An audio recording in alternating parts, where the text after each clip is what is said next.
Assalamualaikum warahmatullahi wabarakatuh. Bapak dan Ibu yang terhormat, berikut adalah informasi sekaitan simulasi platform lapor pendidikan yang disampaikan oleh Ibu Amarinda Ananda Baskoro dari Warung Teknologi Kemendikbud. Halo, Assalamualaikum warahmatullahi wabarakatuh.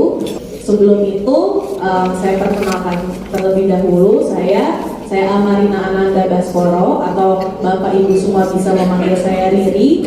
Jadi, Kemendikbud saat ini sudah mengembangkan suatu platform yang menyediakan data evaluasi mengenai satuan pendidikan yang bisa memberikan hasil mutu dan capaian dari hasil pembelajaran di satuan pendidikan dan daerah yang secara komprehensif. Dan dari rapor pendidikan itu sendiri itu sudah terintegrasi dari beberapa data-data yang memang nantinya akan bisa ditampilkan, dan itu semuanya berasal atau didapatkan dari seperti data-data dari asesmen nasional, dari Dapodik, atau survei pendidikan dari tingkat nasional lainnya gitu. Jadi semuanya data itu dikumpulkan, jadi terintegrasi dan menjadikan suatu rapor pendidikan atau dashboard yang menjadikan ada hasil dan mutu capaian dari suatu satuan pendidikan gitu.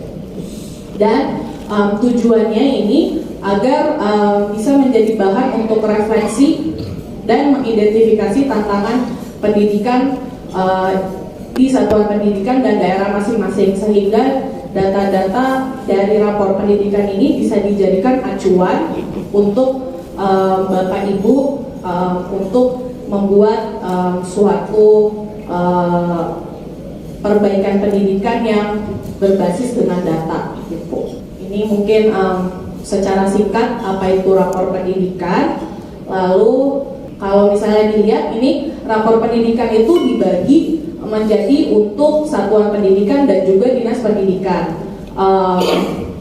Isinya mungkin akan berbeda karena dari data-datanya pun juga berbeda, sehingga satuan pendidikan bisa membuka untuk satuan pendidikan, lalu kalau misalnya dinas itu bisa melihat data-data yang satuan pendidikan yang diwenangi oleh dinas itu sendiri gitu. Nah, kalau misalnya dilihat memang tampilannya agak sedikit berbeda. Kalau misalnya di satuan pendidikan itu hanya bisa melihat hasil dari satuan pendidikan itu sendiri. Sedangkan kalau misalnya di dinas itu tergantung dinasnya itu dinas provinsi atau dinas kabupaten atau kota gitu. Kalau misalnya dilihat itu ada semacam filter gitu yang bisa digunakan untuk operator dinas bisa mencari data yang memang dibutuhkan gitu. Tapi untuk saat ini nanti mungkin saya akan menjelaskan lebih kepada untuk satuan pendidikan itu sendiri. Oke, ini kalau misalnya dilihat, ini masih kalau dilihat itu ada berbagai hasil-hasil yang memang nanti bakal ditampilkan di rapor pendidikan. Dan ada label-labelnya juga, dan ada warna-warnanya, itu sebagai catatan lah kalau misalkan dari hasil indikatornya itu kurang atau baik, menengah atau memang bagus, itu sudah diberikan label-label warnanya. Nah, kalau misalnya ini contoh dari dinas itu sendiri, ada penilaian-penilaian sendiri lah yang memang berbeda dari penilaian di satuan pendidikan. Dan selain itu juga fitur unduh itu bisa digunakan untuk Bapak Ibu sekalian untuk bisa mendapatkan nilai-nilai yang lebih komprehensif dan lebih dielaborasikan lah. Jadi kalau misalnya memang di dashboard rapor pendidikan yang bisa dilihat hanya di dimensi dan indikator level 1 saja. Sedangkan kalau misalnya kita udah buka unduhan, itu ada penilaian-penilaian yang sampai level 2 gitu. Nah, untuk mengakses rapor pendidikan ini sendiri dibutuhkan akun belajar.id. Nah, pasti memang banyak Bapak Ibu yang kesulitan dalam mengakses rapor pendidikan karena masalah belajar.id gitu. Nah, untuk dari satuan pendidikan itu sendiri memang untuk usernya sendiri itu ada kepala sekolah, ada guru yang ditunjuk, atau misalkan ada operator atau administrasi sekolah yang memang ditunjuk. Dan untuk akun belajar.id-nya itu yang pada domainnya ada @adminnya, sehingga untuk user yang bisa mengakses rapor pendidikan itu harus ada akun yang berdomain @adminnya gitu. Nah, mungkin saya akan mau menjelaskan sedikit nih gimana caranya kita untuk bisa mengakses rapor pendidikan. Itu pertama-tama pasti kita harus mengaktifkan akun belajar.id-nya kita sendiri gitu. Nah, caranya gimana? Itu pertama kita mesti mengecek dulu nih ketersediaan akun belajar.id kita. Yang pertama harus kita lakukan, pertama buka belajar.id. Terus udah kayak gitu pada laman awalnya itu kita bisa memilih tipe penggunanya seperti apa. Kalau misalnya kepala sekolah atau guru, tenaga pendidik, itu tinggal dipilih, nanti masukkan NPSN. Kalau sudah habis itu, sehabis itu masukkan nama pengguna dan tanggal lahir, biodatanya, dan kalau misalnya sudah, nanti akan dicek apakah akun belajar.id-nya sudah tersedia atau tidak, sudah aktif atau tidak. Jika belum tersedia, Bapak Ibu perlu menanyakan kembali ke operator sekolah dan minta bantuan kepada operator sekolah untuk menyediakan akun belajar.id. Jika sudah ada tapi belum aktif, yang perlu dilakukan adalah mengaktifasikannya terlebih dahulu. Cara mengaktifasinya itu seperti apa? Pertama kita mesti mengirimkan email pada laman yang di belajar.id-nya itu, pilih menggunakan email pribadi atau nomor handphone. Nanti akan disediakan link atau email yang bakal dikirimkan ke email pribadi atau nomor pribadi. Kalau sudah, itu bakal muncul email dan password yang disediakan sama belajar.id. Cara mengaktifasikannya bagaimana? Itu dengan klik tombol yang ada di email tersebut, lalu masuk ke Google, Gmail atau account.google.com. Nanti masukkan seperti biasa kalau misalnya kita mau sign in ke Google akun kita gitu. Nah, kalau misalnya sudah sampai sini, itu tinggal masukkan saja email sama password yang sudah disediakan tadi sama belajar.id. Nanti buat password baru, nanti akun belajar.id Bapak Ibu sekalian itu akan aktif.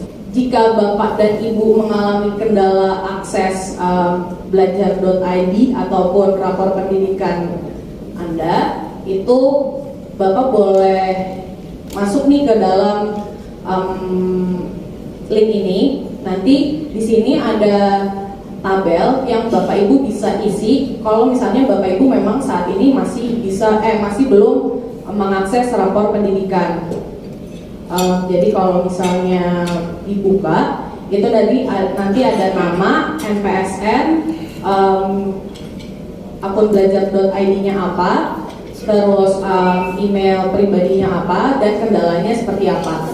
Kalau misalnya terjadi kendala sesuatu hal, misalnya nggak bisa login atau mungkin yang bisa akses hanya beberapa orang saja di sekolah tersebut, nah itu bisa dimasukkan saja ke dalam sini. Nanti akan kita eskalasi ke tim operasional gitu. Mungkin saya akan langsung mulai aja ya, bagaimana caranya menggunakan rapor pendidikan. Yang pertama adalah Bapak Ibu bisa akses raporpendidikan.kemdikbud.go.id.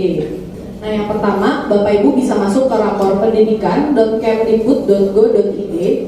Jadi langsung aja di peramban Bapak Ibu sekalian bisa masuk ke situ. Nanti Bapak Ibu akan muncul tampilan seperti ini nih. Sudah ya Bapak Ibu semuanya? Sudah. Nah, kalau sudah, Bapak Ibu bisa masuk sebagai satuan atau dinas pendidikan. Jadi Bapak Ibu bisa masuk lewat sini. Nah, di sini Bapak Ibu harus masuk dengan menggunakan akun belajar.id-nya yang memang sudah terdaftar dan memang sudah diberikan akses kepada rapor pendidikan untuk bisa mengakses rapor pendidikan satuan pendidikannya masing-masing. Nah, Bapak Ibu semuanya sudah masuk sampai tampilan seperti ini? Oke. Nah, saya akan menjelaskan sedikit ya dari rapor pendidikan ini sendiri. Pertama nih, Bapak Ibu di bagian atas bisa melihat nama satuan pendidikan Bapak Ibu sekalian, dan ada MPSN, alamat, dan juga kota dan provinsinya dari mana. Serta di sini juga dilampirkan akreditasi dari satuan pendidikan Bapak Ibu sekalian. Nah, kalau misalnya di bagian tampilan beranda ini merupakan ringkasan eksekutif dari rapor pendidikan satuan pendidikan Bapak Ibu sekalian. Jadi di satu halaman ini Bapak Ibu bisa melihat nih secara lebih luas lah mengenai hasil capaian dan mutu dari rapor pendidikan satuan pendidikan Bapak Ibu sekalian. Nah, kalau bisa dilihat memang kalau di sini ada indikator yang belum relevan itu untuk proporsi GTK penggerak, karena bisa jadi datanya memang belum masuk pada penarikan data yang kemarin, atau memang satuan pendidikan tersebut belum menjadi sasaran program guru penggerak, sehingga datanya memang belum relevan dan masih belum bisa dimasukkan ke dalam rapor pendidikan satuan pendidikan tersebut. Lalu kalau misalnya Bapak Ibu semuanya sudah melihat dari atas sampai bawah, ada tombol untuk melihat keseluruhan data. Jadi Bapak Ibu di sini bisa melihat data dari per dimensinya. Pertama, dari hasil belajar peserta didik ini bisa dilihat ada beberapa penilaian. Lalu kalau misalnya Bapak Ibu bingung gitu, ini maksudnya apa ya, kemampuan literasi atau ini kemampuan numerasi, ini di bagian kanannya itu ada tombol I yang bisa langsung diarahkan kursornya. Nah, itu nanti bakal muncul definisi dari indikator ini nih, maksudnya apa sih gitu. Lalu untuk melihat detail dari indikator tersebut, Bapak dan Ibu bisa melihat selengkapnya juga. Nah, ini ada indikator level 1 dan level 2-nya juga, dan bisa dibaca-baca. Terus habis itu ada distribusi kemampuan peserta didik juga. Ini kira-kira dari satuan pendidikan tersebut ada berapa persen yang mahir, terus ada yang cakap, ada yang dasar, ada yang perlu intervensi. Tapi ini maksudnya bukan untuk menghakimi dari peserta didik juga, ini hanya untuk sebagai acuan saja dari penilaian rapor pendidikan.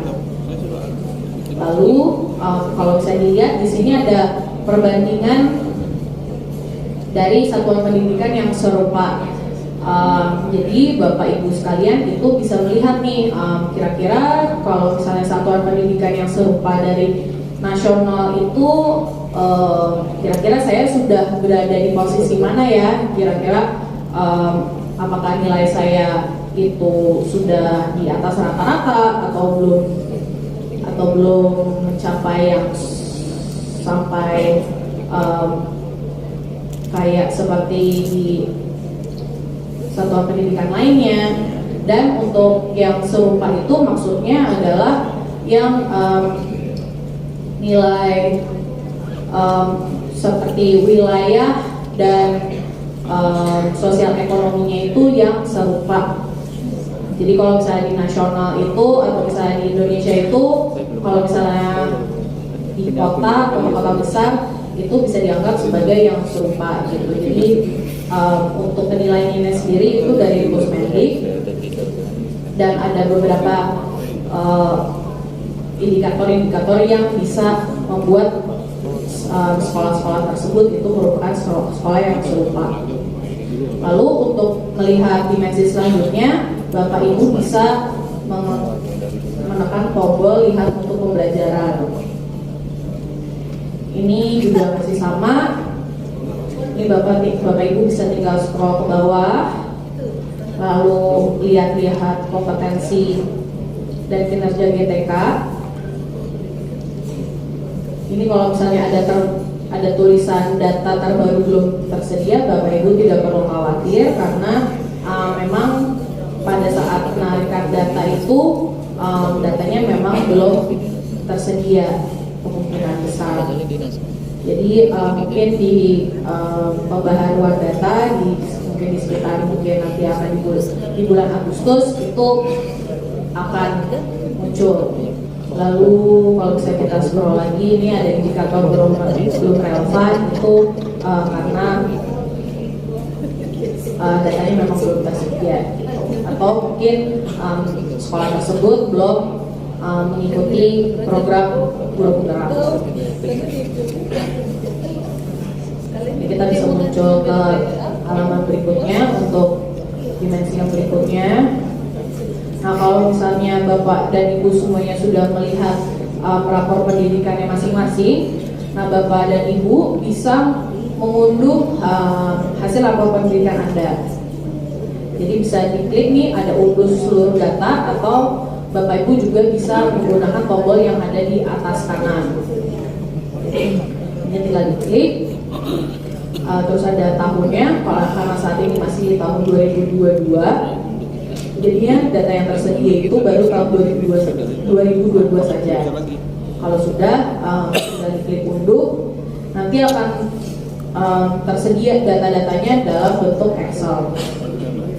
Nah, kalau misalnya memang sudah, nanti rapor hasil unduhannya itu akan berbentuk seperti ini.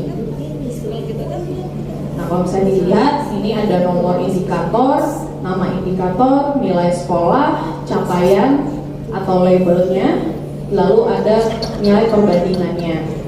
Nah, kalau misalnya nomor indikator ini ada level 1 dan level 2-nya. Yang paling pertama itu dimensinya, lalu A1 itu level 1 karena nomornya dimensi A di level 1. Lalu abis itu untuk yang nomornya ada 2 itu berarti di level 2. Boleh saya masuk ini? Boleh saya masuk ini? Ini kalau bisa dilihat total ada 5 dimensi hingga dimensi E. Nah, jadi Bapak Ibu bisa melihat nih dari indikator-indikator yang ada disediakan di rapor pendidikan itu sudah dijabarkan di sini dengan lebih komprehensif. Jadi Bapak Ibu juga bisa melihat juga nih hasil nilainya dalam bentuk angka, itu bisa dilihat nih unduhan ini juga gitu. Nah, kalau misalnya untuk capaiannya sendiri itu berarti ada warna-warnanya juga yang merepresentasikan hasil dari mutu dan capaian indikator tersebut. Cuman kalau misalnya untuk numerasi sama literasi itu memang belum tersedia, seperti yang tadi Pak Santoso sudah jelaskan, memang masih belum bisa didefinisikan untuk literasi sama numerasi itu hasil capaian labelnya itu seperti apa. Nah, selanjutnya itu ada perbandingan juga ini yang tadi ada di satuan pendidikan serupa di nasional, nilai rata-rata di kabupaten atau kota, nilai rata-rata provinsi, sama nilai rata-rata nasional, sehingga satuan pendidikan tersebut bisa tahulah dan punya acuan kira-kira posisi satuan pendidikan tersebut tuh sekarang tuh ada di mana. Lalu kalau misalnya bingung dari hasil nilai sekolah Anda ini seperti apa, karena beda-beda ya, semuanya ada yang nomor, ada yang persentase, nilainya juga ada yang ratusan, puluhan, ada yang satuan juga, karena memang nilainya itu berbeda-beda. Kalau bisa dilihat, ini rentang nilai ini bisa dijadikan acuan untuk nilai yang ada di sini gitu. Jadi kalau misalnya di sini 1 sampai 3 itu berarti memang nilainya nggak bisa lebih dari 3 gitu. Kalau misalnya di sini persentase memang nilainya sampai 100% maksimal. Dan seterusnya. Nah, untuk kalau misalkan Bapak Ibu bingung gitu maksud dari indikator-indikator ini seperti apa, di sini juga dijelaskan definisi dari indikator itu tuh seperti apa. Jadi sehingga ini bisa dijadikan untuk kalau Bapak Ibu lagi bingung gitu, ini maksudnya apa? Nah, Bapak Ibu bisa melihat di definisi indikator ini. Lalu kalau bisa dilihat juga di sini itu ada waktu penginian. Maksudnya adalah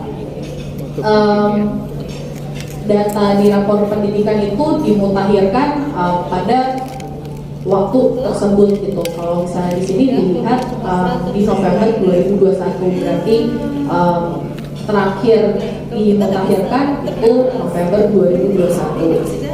Dan kalau misalnya tadi informasi dari Bapak Santoso dan Mbak Siska juga memang untuk pemutakhiran berikutnya itu di Agustus 2022. Nah, dan juga kalau misalkan tadi memang bingung gitu ya di bagian nomor indikatornya dan ini sebenarnya itu ada di level mana, nah Bapak Ibu juga bisa melihat di bagian kolom terakhir gitu ada level di sini. Jadi bisa dilihat ini berarti indikator level 1, level 2 atau level mana gitu. Lalu saya akan balik lagi nih ke rapor pendidikan. Jadi kalau misalnya Bapak Ibu itu bingung ada kata-kata atau istilah yang mungkin membingungkan gitu di rapor pendidikan, Bapak Ibu bisa masuk ke halaman glosario. Nah, di sini Bapak Ibu itu bisa melihat istilah-istilah dan juga definisinya, maksud dari istilah tersebut itu apa. Ini udah dikelompokkan juga dari secara alfabetikal, atau Bapak Ibu juga bisa mencari per kata kuncinya di kolom search-nya ini. Jadi nanti bisa Bapak contoh, misalkan kita masukin suatu kata gitu, terus tinggal cari, nanti akan muncul menampilkan berapa pencarian dari kata nilai yang tadi saya cari. Nanti akan muncul nih, ada banyak banget ternyata kata-kata yang ada nilainya. Lalu kalau misalnya Bapak Ibu juga masih bingung ini apa maksud-maksud atau sebenarnya rapor pendidikan itu apa, atau masih bingung juga bagaimana cara menggunakannya, di pusat bantuan pun juga kita menyediakan informasi-informasi penting seperti FAQ, lalu ada panduan penggunaannya juga yang bisa diunduh dan dalam bentuk PDF juga. Lalu ada beberapa infografik dari rapor pendidikan, dan secara berkala juga kita akan menambahkan informasi-informasi dalam bentuk infografik gitu. Lalu di sini juga ada video tutorial gitu. Pertama mengenal rapor pendidikan, lalu penggunaan rapor pendidikan itu sendiri. Jadi Bapak Ibu juga kalau misalnya masih bingung, itu ada videonya juga yang kalau misalnya malas baca gitu ya, ada video tutorial yang bisa digunakan Bapak Ibu untuk memahami kembali bagaimana cara penggunaan rapor pendidikan itu sendiri. Lalu ini ada FAQ panjang yang Bapak Ibu juga bisa baca. Lalu jika Bapak Ibu mengalami kendala gitu pada saat penggunaan aplikasi, misalkan tiba-tiba ada data yang tiba-tiba menghilang lah, atau misalnya tidak bisa ke laman selanjutnya atau yang berbau teknis juga bisa, itu Bapak Ibu bisa mengisi formulir yang ada di paling bawah ini. Ini kalau diklik itu akan menuju ke formulir layanan, ke helpdesk lapor pendidikan. Bapak Ibu tinggal mengirimkan kendalanya dengan mengisi email, perihalnya apa, tipe penggunanya apa. Nanti akan langsung masuk nih ke tim operasional dari rapor pendidikan. Lalu nanti bakal ditindaklanjuti mengenai kendala-kendala yang ada di platform rapor pendidikan. Dan tombol ini juga nggak hanya ada di paling bawah pusat bantuan, tapi ada di laman login juga tadi yang sebelumnya. Kalau kita masuk sebelum login itu ada juga ketika kalau misalnya Bapak Ibu masih belum bisa akses atau login. Dan juga kita amat sangat menghimbau kepada Bapak Ibu semua untuk memberikan saran nih dengan klik tombol beri saran yang ada di kiri atas. Nah, karena rapor pendidikan ini masih dalam tahap pengembangan dan butuh masukan juga dari para pengguna gitu. Jadinya kita menunggu saran-saran yang diberikan Bapak Ibu sekalian. Lalu ini kalau misalnya Bapak Ibu ingin log out gitu, Bapak Ibu tinggal klik usernya, lalu tinggal klik keluar. Nanti akan kembali lagi ke laman landing page yang paling awal. Nah, Bapak Ibu juga bisa melihat data publik. Ini kalau bisa dibuka akan menuju ke laman Pusmendik gitu. Nanti ada beberapa data-data yang bisa dilihat juga. Lalu untuk kendala masuk itu juga Bapak Ibu juga bisa melihat di sini kira-kira kendalanya kenapa, mungkin tidak bisa login atau belum dapat email belajar.id, itu bisa dilihat di sini. Dan kalau misalnya ada kendala pun juga ada tombol untuk mengisi formulir ini. Itu formulirnya sama sama yang tadi sebelumnya. Ini kalau diklik akan muncul kembali formulir layanan yang Bapak Ibu juga bisa tulis kendalanya kalau misalnya tidak bisa akses gitu. Sama saya mau menginformasikan sih, kalau misalnya untuk saat ini dari SMA sendiri target kita pengennya ada 14.000 yang mau mengakses, yang sudah bisa mengakses rapor pendidikan. Saat ini sudah 44% atau sekitar 6.300 dari satuan pendidikan yang sudah mengakses rapor pendidikan di jenjang SMA. Nah, kami ingin minta bantuan juga sih kepada Bapak dan Ibu dan mengimbau juga untuk mengajak rekan-rekan satuan pendidikan yang ada di daerah untuk ikutan mengakses rapor pendidikan gitu. Paling itu aja, sekian dari saya. Wabillahi taufiq wal hidayah. Wassalamualaikum warahmatullahi wabarakatuh. Saya kembalikan lagi ke Mas Rakor. Demikian Bapak dan Ibu, informasi sekaitan dengan simulasi platform rapor pendidikan. Semoga informasi yang disampaikan ini bermanfaat dan menginspirasi. Terima kasih atas perhatian Bapak dan Ibu. Mohon maaf bila ada salah dan keliru. Wassalamualaikum warahmatullahi wabarakatuh.